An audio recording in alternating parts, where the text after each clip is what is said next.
Bilang isang Pilipino, mamayang Pilipino, Tatay Digong, 100% ang suporta ko po sa inyo. And kung sino man po ang makakapanood po nito, respeto lang po. Okay.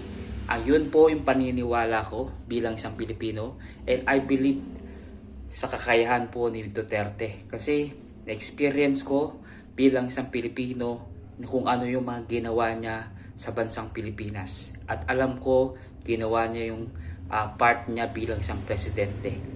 Ikaw bilang isang Pilipino, ano ang may babahagi mo, ang karanasan mo sa experience mo sa pamumuno ni President Duterte?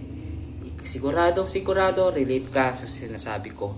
Tay, saludo po ako sa inyo, Tatay Digong. Sa lahat po ng mga Bisaya, daghang salamat, and I will support Duterte forever. Okay? Kasi po, mula nung bumoto ako, Duterte pa rin po ang binoto ko. God bless you tayo. Huwag kang maglalagay. Laban po tayo bilang isang Pilipino. God bless you all.